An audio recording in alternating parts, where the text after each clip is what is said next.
자, 211페이지에 개정 과목별 2의 자본이 나오네요.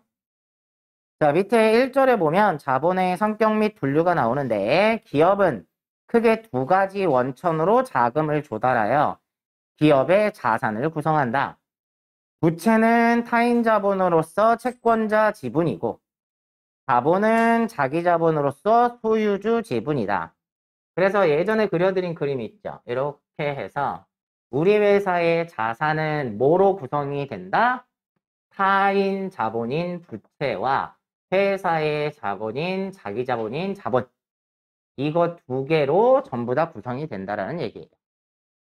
그걸 설명을 하고 있는 거고요. 그래서 우리가 자산에서 부채를 빼면 자본이다 이런 얘기도 했던 거고, 그죠? 근데 이 자본은 다른 말로도 많이 부른다는 거예요. 얘는 자기 자본이라는 말을 쓰기도 하고 소유주 지분이라는 말을 쓰기도 하고 명칭이 좀 많아요. 근데 어떤 명칭으로 나올지가 모르기 때문에 다 일단 열거를 해드리는 거예요. 소유주 지분이라고도 하고 다른 말로는 순자산이라는 말을 쓰기도 하고요. 그 다음에 또 뭐 예를 들어서 회사가 망했을 때 부채를 갚고 남은 지분이다. 그래서 잔여 지분이라는 말을 쓰기도 하고. 자, 조심하실 거. 자본과 자본금은 다릅니다. 같은 말 아니에요. 이거 굉장히 조심하셔야 되는 부분이에요. 이제 우리가 자본의 종류를 여러 가지 배울 텐데 자본 안에 여러 가지가 있는 거예요. 자본 안에 자본금이라는 게 있는데 여러분들 가끔 말이 뭐 비슷하니까 헷갈리는 경우가 있어요. 그래서 지금부터 구분을 좀 하셔야 됩니다. 자본과 자본금은 달라요. 이거 꼭 조심하셔야 됩니다. 왜냐하면 밑에 자본은 다음과 같이 분류한다 그래놨잖아요. 그걸 보시면 알아요. 자, 그러면 자본은 주식회사의 자본은 크게 5가지로 분류를 하고 있어요. 그래서 첫 번째가 자본금이라는 게 있고요. 자본잉여금이라는 게 있고 자본조정이라는 게 있고요.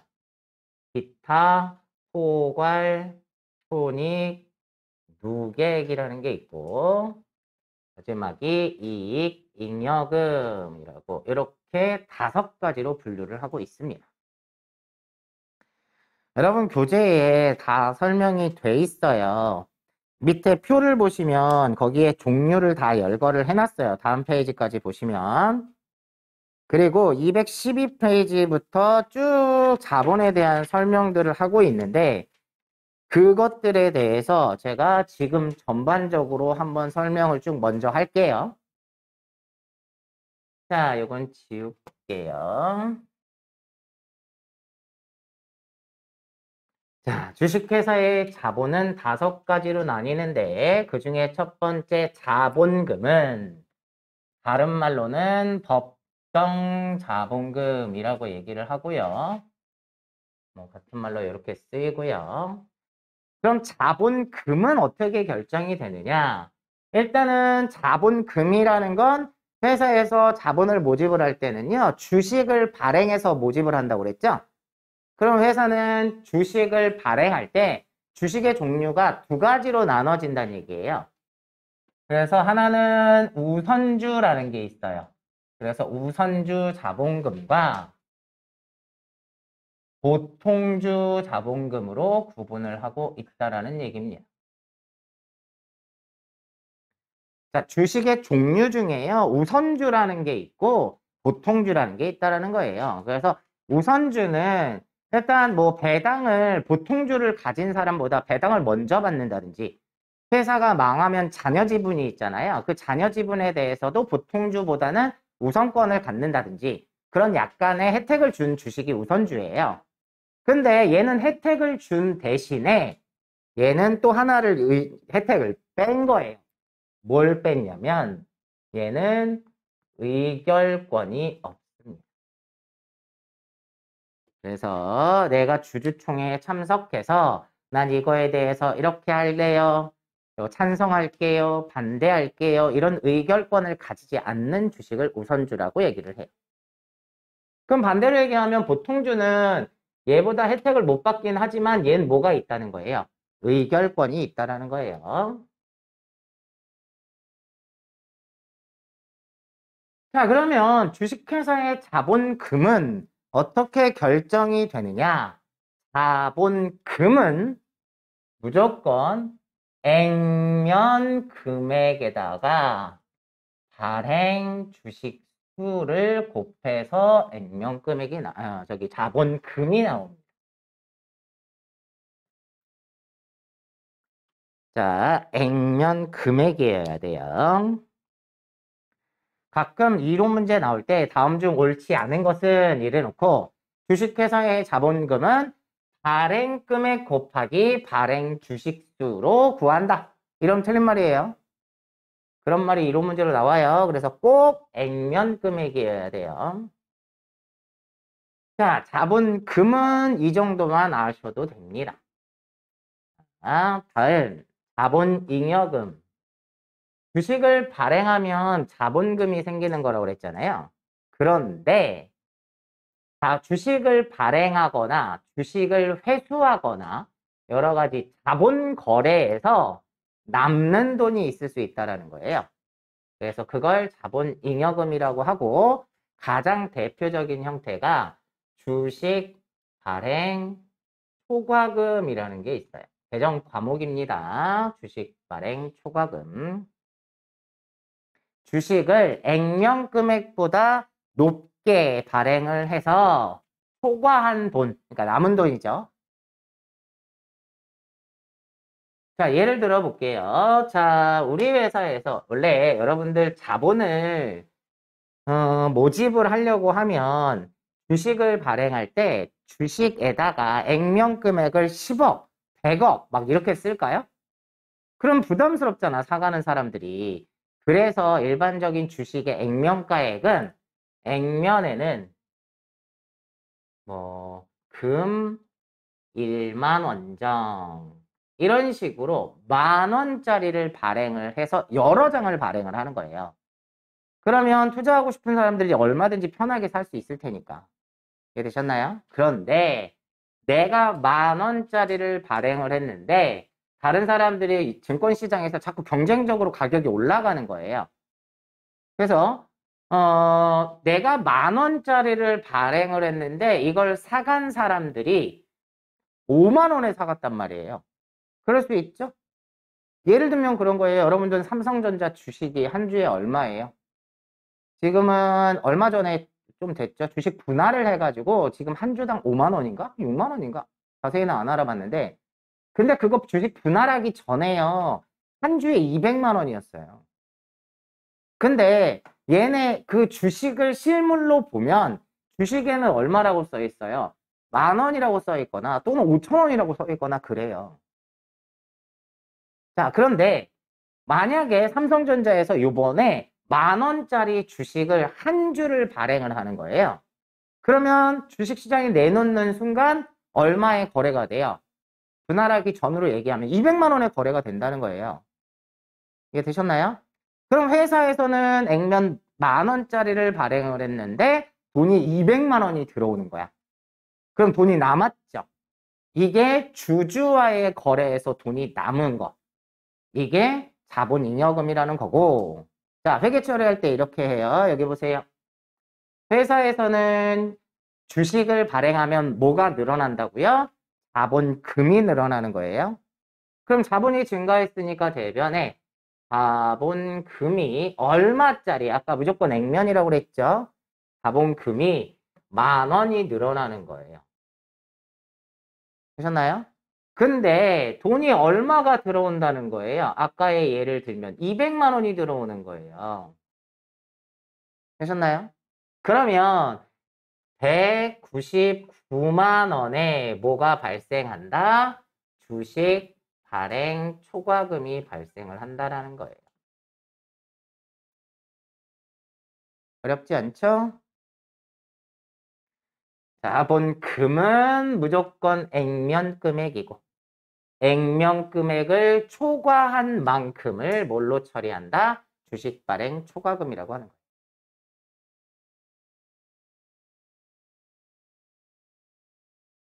그런데 내가 요번에 우리 학원에서 주식을 발행할 거예요.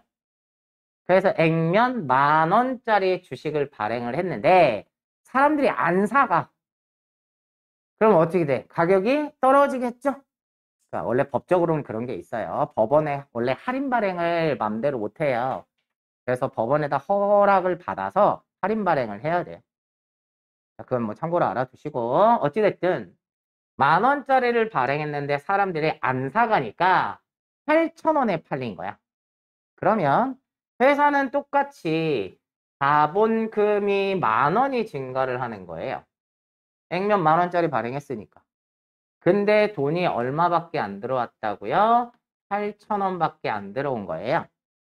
그럼 회사에서는 2,000원에 뭐가 생겨요? 이걸 주식 할인 발행 차금이라고 얘기를 합니다. 여기가 개정 과목을 암기할 게 좀 많아요. 근데 시험 문제를 보면 대부분 개정 과목을 물어보는 문제가 더 많이 나와요. 그래서 이 개정 과목을 좀 암기를 하셔야 됩니다. 뭐에 해당하는지도. 주식 할인 발행 차금은 주주와의 거래에서 마이너스가 나타나면 자본 조정이라고 해요. 그래서 주식 할인 발행 차금은 얘에 반대되는 개념이라고 보시면 돼요. 그래서 일반적으로 자본 잉여금은 자본을 증가시키는 요인이고요.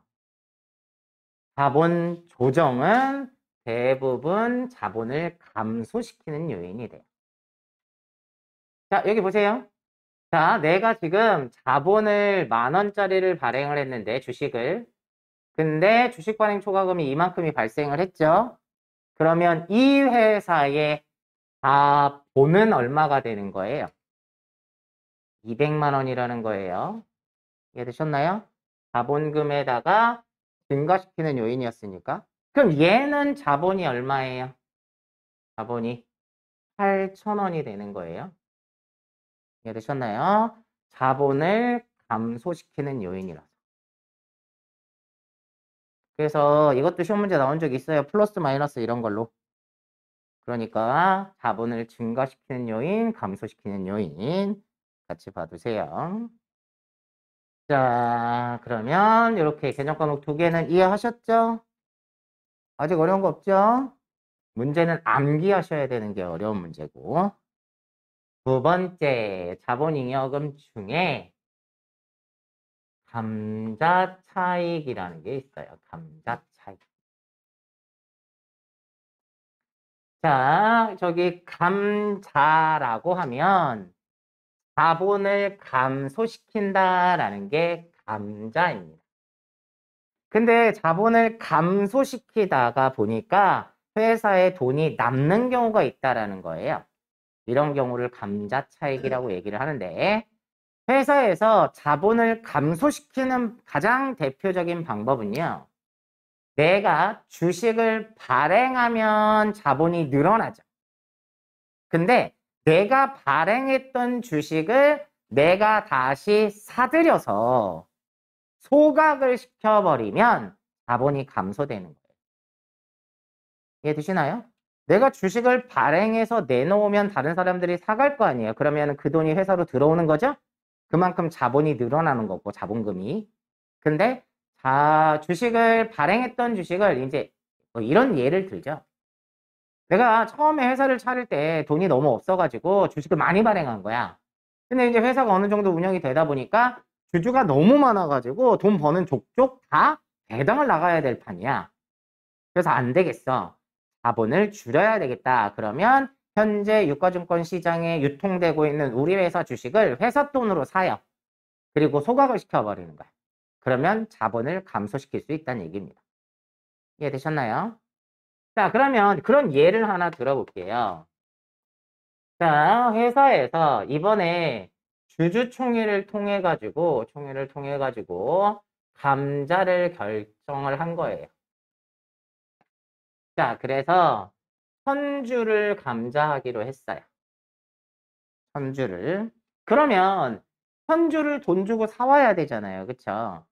그러면 회사에서 증권시장에 가갖고 우리 회사 주식 지금 얼마니 물어봤더니 니네 회사 주식 원래 액면은 10,000원짜리잖아. 그런데 지금 현재 거래되는 가격은 8,000원에 거래되고 있어. 이런 거예요.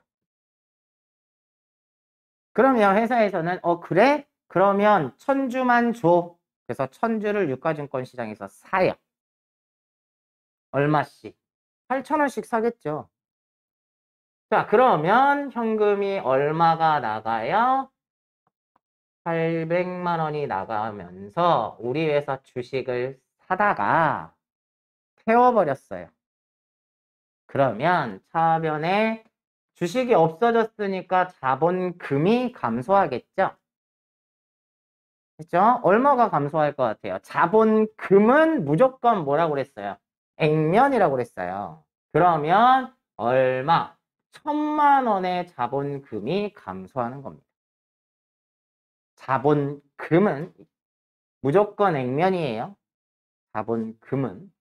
그러면 회사 입장에서는 자본금을 1,000만 원 줄였는데 돈은 800밖에 안 썼죠? 이런 경우에 이 차액 200만 원을 감자 차익이다 이렇게 얘기한다는 거예요. 자, 지금은 간단하게 계정 과목에 대한 설명하고 이해를 시켜드리는 거예요. 주주와의 거래에서 자본 거래에서 돈이 남은 거예요. 그쵸? 그러니까 얘도 자본 잉여금에 해당한다는 얘기입니다. 그럼 반대의 경우도 있을 수 있겠죠. 그죠? 그 반대의 경우가 감자 하손이라는 게 있습니다. 자, 요 예를 똑같이 들어볼게요. 보세요. 우리 회사에서 이번에 감자를 하기로 결의를 했어요. 그래서 1,000주를 감자하기로 했는데 우리 회사 주식의 액면가액은 10,000원인데 증권시장에서 물어봤어요. 우리 회사 주식 얼마니? 그랬더니 13,000원에 거래가 되고 있다는 거예요. 그래서 어쩔 수 없이 나는 13,000원 주고 1,000주를 산 거예요.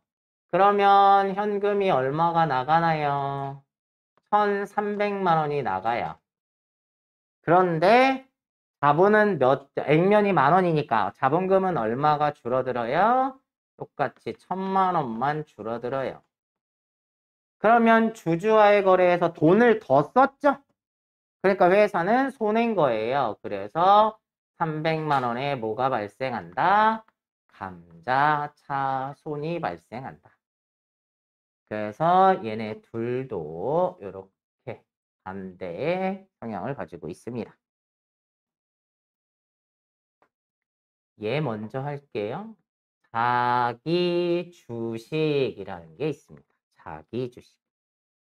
자, 우리 회사 주식을 우리 회사에서 사들이면 자기 주식이라고 할 거예요.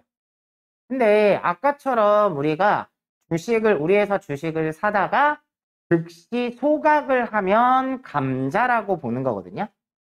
근데 우리 회사의 주식을 뭐 어떠한 이유로 인해서 우리 회사 주식을 우리 회사에서 보유하고 있는 경우가 생길 수 있다는 거예요. 간단하게 예를 들어볼게요. 예를 들어서 우리 회사에서 어떤 직원을 뽑아야 되겠어. 근데 소문을 듣자 하니 저 회사에 있는 어떤 직원이 굉장히 유능하다라는 거야. 그래서 우리 회사에서 저 사람을 스카우트 해와야 되겠어. 그래갖고 그 사람을 만났어요. 만나서 자, 지금 거기 연봉 얼마 받으시죠? 저희가 그 연봉의 2배를 드리겠습니다. 얘기를 한 거야. 그랬더니 이 사람이 저는 그 회사에 저도 가서 열심히 일을 하고 그러려면 저도 그 회사의 주인이 되고 싶습니다. 이런 거야. 그럼 뭔 얘기예요? 지도 주식을 달라는 거야. 그래서 연봉은 지금처럼 주시고요. 대신에 그 회사 주식을 저한테 1000주만 주세요. 근데 이 사람이 워낙 유능하니까 내 입장에서는 오케이를 한 거예요. 그래서 이 사람이 오면 이 주식을 주려고 주식을 발행해서 주기는 좀 그러니까 현재 유가증권 시장에서 거래되고 있는 주식을 사다가 줄 거예요. 그러면 우리 회사 주식을 우리 회사에서 보유하는 경우가 생긴다라는 거예요. 그런 경우를 자기 주식이라고 얘기를 합니다. 자, 원래 우리 회사 주식을 우리 회사에서 보유를 하면요. 법적으로 3개월 이내 처분을 해야 돼요. 자, 그래서 여기 보세요. 자, 이런 얘기를 해볼게요. 직원이 우리 회사에 오면 주려고 우리 회사 주식을 1000주를 사기로 한 거예요. 일단 직원은 오기로 했으니까. 우리 회사 주식은 액면은 10,000원짜리인데 실제로 지금 거래되고 있는 공정가치가 8,000원이라고 볼게요. 그래서 이거를 현금으로 1000주를 구매를 했어요. 구입을. 자, 그러면 현금이 얼마가 나가죠? 800만 원이 나갈 거예요. 보셨나요? 뭘 샀어요? 우리 회사 주식을 우리 회사에서 샀죠? 이걸 뭐라고 얘기해요? 자기 주식이라고 얘기를 합니다. 800만 원. 자, 여기서 조심하실 거. 많이들 헷갈려 하세요. 자기 주식이 자산이 아닙니다. 자산이 아니에요. 자본 조정에 해당한다고요. 자, 근데 여러분들 생각해 보세요. 주식을 발행하면 자본이 늘어나겠죠? 맞죠? 근데 현재 유가증권 시장에서 유통되고 있는 주식을 우리 회사에서 사들이면 자본은 감소하겠죠. 반대 개념이잖아요. 주식을 팔면 자본이 늘어나지만 사면 자본이 감소할 거 아니에요. 그래서 얘는 자본의 감소입니다. 자산 아니에요. 되셨나요? 그리고 이걸 가끔 액면 물어보시는 분들이 있어요.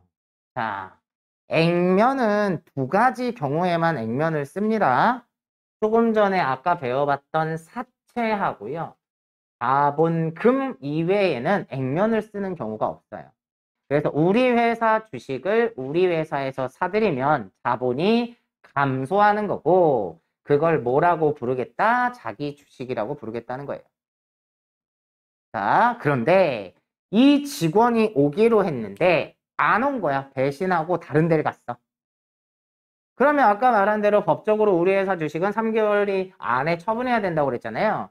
그래서 어떻게? 다시 처분해야지. 그래서 우리 회사 주식 지금 얼마니? 라고 물어봤더니 그 사이에 내가 샀을 때 8,000원 주고 샀는데 그 사이에 9,000원으로 올랐대요. 그래서 이 자기 주식 전부를 주당 9,000원에 처분한 거예요. 그러면 회사에서는 우리 회사 주식 가지고 있던 걸 다시 주식시장에 내놓는 거죠. 그럼 뭐가 늘어나요? 자본이 늘어나는 거예요. 그래서 자기 주식이 대변으로 자본이 늘어나요. 얼마짜리? 우리가 가지고 있었던 건 800만 원짜리예요. 맞죠? 근데 얘를 9,000원에 처분하면서 현금이 얼마가 들어와요? 900만 원이 들어오죠? 그러면 이 차액 100만 원만큼이 뭐가 되는 거예요? 자기 주식 처분 이익이라고 합니다. 100만 원. 그래서 얘는 자본을 증가시키는 요인이 되기 때문에 뭐에 해당해요? 자본 잉여금에 해당합니다.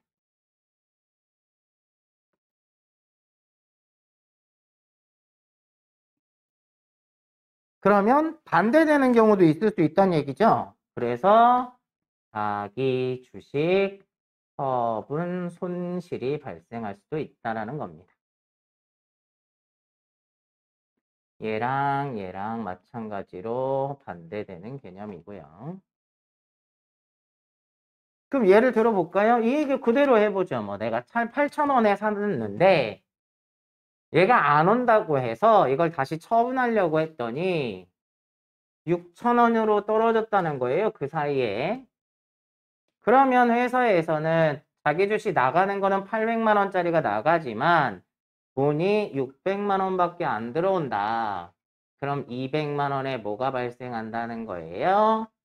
자기 주식 처분 손실이 발생한다는 얘기입니다. 그래서 여러분이 기억해야 되는 자본 잉여금의 종류는 3가지만 알고 계시면 됩니다. 그 다음에 자본의 감소 영향을 미치는 자본 조정은 주식 할인 발행 차금, 감자차손, 자기주식 처분 손실. 또 하나가 있어요. 이건 나중에 배당할 때 배울 텐데 여러분 예전에 제가 배당금 설명을 하면서 현금 배당, 주식 배당이 있다고 그랬잖아요. 그럼 현금 배당이 났을 때는 회사에서는 이익을 줄여서 배당을 줘야 된다고 그랬죠. 그래서 차변으로 이익, 잉여금을 줄이고 그만큼 이거는 결의일에 결정이 나는 거니까 결의일에는 뭘로 잡아놓기로 했죠? 미지급 배당금이라고 잡아놓기로 했단 말이에요. 우리 부채 배울 때 했던 내용이에요. 유동부채에서. 자, 그리고 나서 이제 지급일이 되면 어떻게 하라고 그랬죠? 차변으로 미지급 배당금을 없애고 현금으로 지급을 해주면 돼요. 그럼 미지급 배당금은 지급일까지 일시적으로 처리해 놓는 부채 계정에 속하죠? 됐나요? 근데 이번에는 회사에서 돈이 없어, 현금이 없어가지고 주식 배당을 하기로 결정을 한 거예요. 그러면 얘가 미지급 배당금이 아니라 미교부 주식 배당금으로 해놓으란 얘기예요. 그리고 지급일날 차변으로 미교부 주식 배당금을 없애고 주식을 발행해서 줄 거 아니에요. 그러면 주식을 발행하면 뭐가 늘어난다고 했어요? 자본금이 늘어난다고 그랬죠? 그래서 자본금을 증가시켜주면 됩니다. 그랬을 때 사용하는 계정 과목이 얘예요. 자, 그런데 얘네들은 다 대부분 다 자본을 감소시키는 요인이라고 그랬잖아요. 유일하게 자본 조정 중에 자본을 증가시키는 요인이 얘예요. 참고로만 알아두세요. 지금은 종료와 이해만 시켜드리는 중입니다. 원래 자본은 이렇게 3개만 있으면 되는 거예요. 자본은 이렇게 3개만 있으면 되는데 얘는 뭐 하는 거냐면 여러분들 이 앞에서 미실현 보유 손익이라고 배웠어요. 기억나시나요? 이익이 발생은 했는데 아직 실현이 안 된 것들이 있다고 그랬잖아요. 실현이 된다면 손익계산서에 반영을 하면 된단 말이에요. 그렇죠? 근데 미실현 보유 손익은 실현될 때까지 손익계산서에 반영을 할 수가 없어요. 그러니까 어딘가에다 보관은 해놔야 되겠어. 수익 비용은 1년 단위로 없어지고 다시 생겨야 된다고 그랬죠. 예전에 그 얘기 했죠. 근데 가산부채 자본은 계속 연결돼서 다음 해로 넘어가는 거잖아요. 맞죠? 그러다 보니까 손익이 발생을 했는데 얘는 손익계산서에 반영을 못하니까 여기다 그냥 보관시키는 거예요. 그래서 얘는 뭐 자본하고는 상관이 없는 내용인데 미실현 보유 손익을 그냥 언제 실현이 될 때까지 보관하는 장소다 이렇게 보시면 좋을 것 같아. 그래서 대표적인 형태가 뭐가 있었죠? 가장 많이 봤던 거. 매도 가능 증권, 평가, 손익이 있었어요. 기억나시나요? 매도 가능 증권 결산일 날 매도 가능 증권을 평가했더니 이익이 났더라. 매도 가능 증권을 평가했더니 손실이 났더라. 하지만 얘는 실현은 안 된다는 거죠. 언제 실현이 된다고 그랬죠? 처분할 때 실현이 된다고 그랬잖아요. 그래서 그때까지 보관하는 거다. 하셨나요? 그 다음에 해외 사업 환산손익이라는 게 있어요. 자, 우리 회사가 본사는 서울에 있는데 저기 뉴욕에 지사가 하나 있는 거예요. 그럼 뉴욕에서 걔네들도 자기네 나름대로 뭘 하겠어요? 결산일날 재무제, 그러니까 평가를 할 거 아니에요. 자기네 자산에 대해서. 근데 이게요, 우리나라 환율로 계산을 하면 우리나라랑 좀 다를 수 있다는 거예요. 그래서 그 환율 차이 때문에 생기는 차익이 있다는 거죠. 근데 얘는 또 언제 실현이 될 거예요, 그러면? 해외 지사를 처분해야지만 실현이 된단 말이에요. 그때까지 보관하는 거다. 이렇게 보시면 돼요. 아셨나요? 그 다음에 대평가 잉여금이라는 게 있어요. 근데 이거는 개정 과목으로 사용할 때는 재평가 차익으로 쓰고 있습니다. 시험 문제 나올 때는 이렇게 나와요. 개정 과목이 재평가 차익. 이게 뭐냐면 이거는 회사마다 좀 차이가 있을 수 있어요. 무슨 차이가 있냐? 우리 회사에서 자산을 기말에 평가를 할 때, 우리 회사는 원가 모형을 쓸게요. 우리 회사는 재평가 모형을 쓸게요. 라고 정할 수 있게끔 해줬어요. 그래서 이거는 회사마다 차이가 좀 있을 수 있다는 얘기입니다. 예를 들어서 내가 2010년 1월 1일 날 회사를 차리면서 건물을 1억 주고 산 거예요. 그리고 몇 년이 지났어. 2016년 12월 31일 날 이 건물을 재무상태표에 쓸 때 1억이라고 쓰겠다라는 회사가 있고요. 그 회사가 원가 모형을 쓰고 있다는 거예요. 이해되셨나요? 취득 원가를 그대로 쓰겠다. 되셨나요? 근데 이거를 2016년 12월 31일 날 재평가를 해본 거예요. 건물이 얼만지. 그랬더니 얘가 10억으로 올랐더란 말이죠. 2016년에.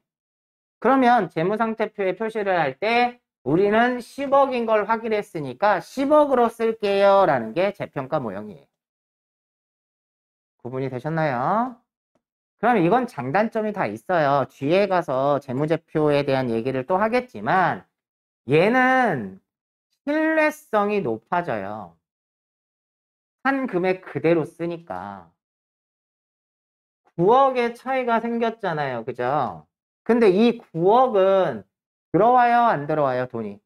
안 들어와요. 얘도 언제? 이 건물을 처분해야지 들어오는 거잖아요. 그러니까 9억이 올랐다라는 건 돈이 아직 올랐지만 돈이 안 들어온다는 거기 때문에 신뢰성은 얘가 더 좋다라는 거예요. 그러면 얘는 뭐가 좋을까요? 목적 적합성은 높아져요. 이거 나중에 이거 중요하게 배울 거예요. 자, 재평가 모형을 쓰면 우리 건물이 10억이에요 라고 쓸 거 아니에요. 그러면 우리는 6년 사이에 9억을 벌었어요 라고 쓸 거 아니에요. 그러면 다른 사람들이 봤을 때 이 회사 돈 잘 버네? 그럼 투자를 해야 되겠다. 그래서 목적 적합성이 높아진다는 거예요. 그래서 어떤 방법을 선택할지는 회사에서 선택을 하는 거고요. 우리가 재평가 모형을 썼을 때 나타나는 계정이 재평가 잉여금이라는 거예요. 뭐에 해당하는 거예요? 얘죠, 얘. 그럼 보세요. 우리가 재평가 모형을 쓴다 그러면 2016년 12월 31일 날 차변의 건물이 얼마가 늘었다? 9억이 늘었다. 왜 늘었어요? 재평가를 했더니 그 차이로 이익이 생겼다. 9억. 이렇게 하면 건물 가격이 총 얼마가 되는 거고 10억이 되는 거고. 하지만 얘는 수익이 발생은 했지만 번 건 아니죠. 아직 돈이 들어온 건 아니니까. 어디에다 넣어 놓겠다? 기타 포괄손익 누계에다 넣어 놓겠다. 되셨나요?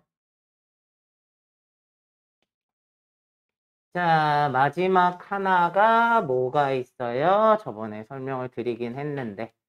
현금 흐름, 위험 회피, 파생 상품, 평가 손익이라는 게 있습니다.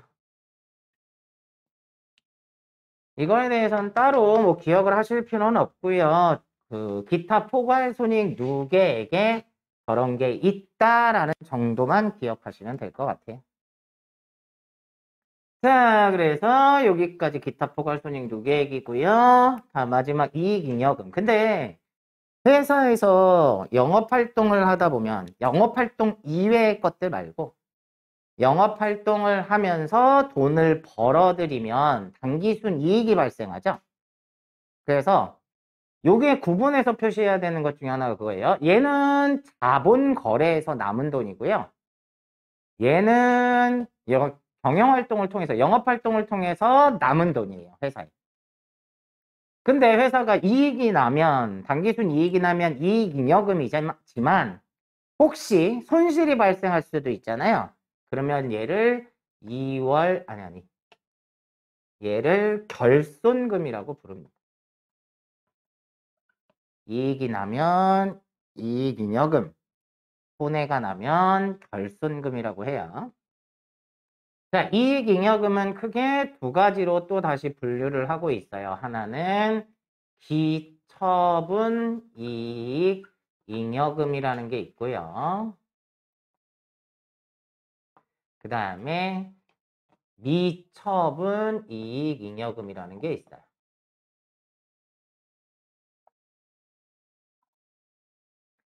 자, 기처분 이익잉여금이라는 건 전년도까지 계속 처분을 해서 누적시켜 놓은 것들이 있다라는 거고, 이거는 처분하지 않고 남아있는 이익잉여금이라는 거예요. 그래서 기처분 이익잉여금을 크게 법정 적립금과 임의 적립금으로 구분을 하고 있어요. 자, 회사에서 돈을 벌었어요. 돈을 벌면 버는 족족 다 배당 주고 다 써버리나요? 그렇지 않을 수 있다는 거예요. 그래서 적립을 해야 되는데 이 법정 적립금은 법에서 정해놓은 적립금이에요. 그래서 법정 적립금에 뭐가 있냐면 이익준비금이라는 게 있어요. 자, 이익준비금은 법으로 이렇게 정해놓고 있어요. 현금 배당액의 10분의 1 이상을 적립하도록 되어 있고요. 언제까지 적립을 하냐? 자본금의 2분의 1이 도달할 때까지 적립을 하라고 법에서 정해놨습니다. 자, 그리고 임의적립금은 말 그대로 회사에서 임의로 적립을 하는 거예요.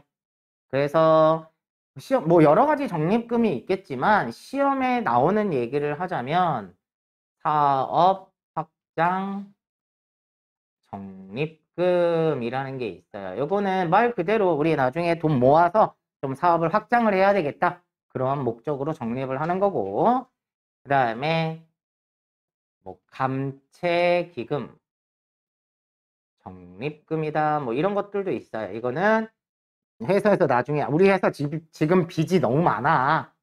빚을 좀 갚아야 되겠다. 그러면서 적립하는 게 있다라는 거예요. 그래서 임의적립금은 종류가 여러 가지 있을 수 있어요. 회사마다.